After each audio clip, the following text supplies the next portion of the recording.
বন্ধুরা, তোমরা সবাই কেমন আছো? আশা করি ভালো আছো। তাতে বন্ধুরা, আমি তোমার দাদাভাই ঢেঁড়স তুলতে এসেছি। তোমার দাদাভাই কিন্তু ছাতা মাথায় আছে, আর আমি এই দিকে নিয়ে যাচ্ছি ঢেঁড়স তুলতে। আমাদের কালকের থেকে খুব বৃষ্টি হচ্ছে, প্রচুর হারে বৃষ্টি হচ্ছে, সারাদিন বৃষ্টি হচ্ছে, একটু বন্ধ হয়নি। তার মধ্যে আমাদের ঢেঁড়স তোলার ডিউটি, ঢেঁড়স তুলতেই হবে, কিছু করার নেই। এই বৃষ্টিতে ভিজে গিয়ে আমরা ঢেঁড়স তুলতে এসেছি। আসো তোমার দিকে দেখো।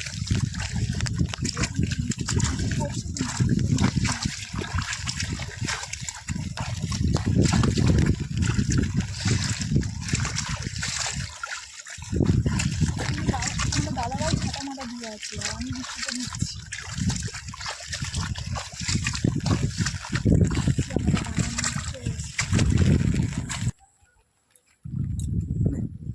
বন্ধুরা, এসে গেছি আমাদের বাগানে। দেখো এইটা আমার ঢেঁড়স বাগান। এইটা পুরোটা, এই যে পুরো খোপটা দেখতে পাচ্ছি, এটা ঢেঁড়স বাগান। আর এইটা এই জায়গাটা কিন্তু রোয়া হয়েছে না, এটা রোয়া হয়েছে। আর এইটা এই চারপাশে এই যে ঢেঁড়স গাছ। একটু ঢেঁড়স তুলতে হবে, চলো ঢেঁড়স তুলি, তোমরা দেখো। বলবো বন্ধুরা, দেখো এই ঢেঁড়স তোলা আরম্ভ করে দিয়েছে, এই যে ঢেঁড়স তুলছি। আর কাদের কাদের এরকম গ্রামে বাড়ি, আর কারা কারা আমার মধ্যে এরকম বৃষ্টিতে ভিজে ভিজে ঢেঁড়স তুলতে যাও, একটু কমেন্ট করে বলবে।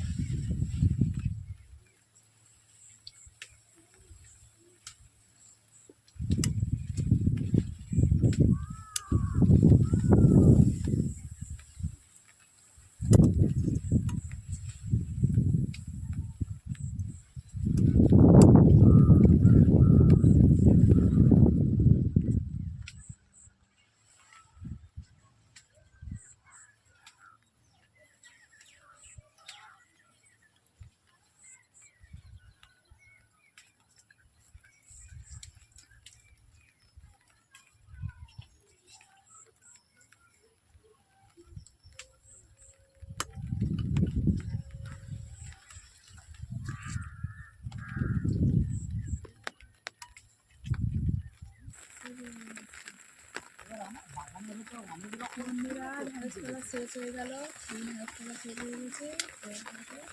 আমাদের দেখাবো কত কিছু ঢেঁড়স হয়েছে আমাদের। বেশি ঢেঁড়স হয়নি, কারণ রোদ হয়নি তো, বৃষ্টি হচ্ছে, বৃষ্টির জন্য ঢেঁড়স বাড়েনি। গাছও খারাপ হয়ে গেছে, ইঁদুরে কাটছে গাছ। এরা বেশি ঢেঁড়স হয়নি, অল্প। এবার বাড়িতে যাবো।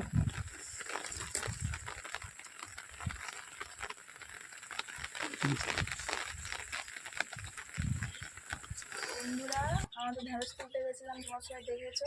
ঢেঁড়স তুলে দাদাভাই বিক্রি করতে গেছিলো, গিয়ে একটা মাছ কিনে নিয়ে এসছে। দেখো, রূপচাঁদ মাছ কিনে নিয়ে এসছে। আগে ঢেঁড়সের দাম ছিল না, আগে ঢেঁড়সের দাম 4 টাকা 5 টাকা ছিল। আর এখন আজকে তোমার দাদাভাই বিক্রি করতে গেল 30 টাকা ঢেঁড়সের দাম। দেখো কত বড় মাছ কিনে নিয়ে এসছে। মাছটা আমি এখন কাটবো, কেটে তোমাদেরকে দেখাবো, ঠিক আছে? বন্ধুরা, তোমার তখন দেখেছিলাম মাছ কাটতে বলেছিলাম, কিন্তু মাছটা আমি কাটতে পারিনি।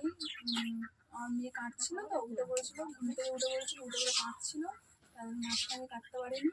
আমাদের কাকিমা মাছটা কেটে ধুয়ে দিয়েছে। এবারে মাছটা দিয়েছে তরকারি করবো, আলু দিয়ে মাছ দিয়ে ঝোল করবো, আর ভেন্ডি ভাজা। বন্ধুরা, তোমার তখন দেখেছিলাম মাছ কাটতে বলেছিলাম, কিন্তু মাছটা আমি কাটতে পারিনি। আমার মেয়ে কাটছিল তো, উঠে পড়েছিল, ঘুম থেকে উঠে পড়েছিল, উঠে পড়ে কাটছিল, তাহলে মাছটা আমি কাটতে পারিনি। আমাদের কাকিমা মাছটা কেটে ধুয়ে দিয়েছে। এবারে মাছটা দিয়েছে তরকারি করবো, আলু দিয়ে মাছ দিয়ে ঝোল করবো, আর ভেন্ডি ভাজা। ভিডিওটা এই পর্যন্ত বন্ধু।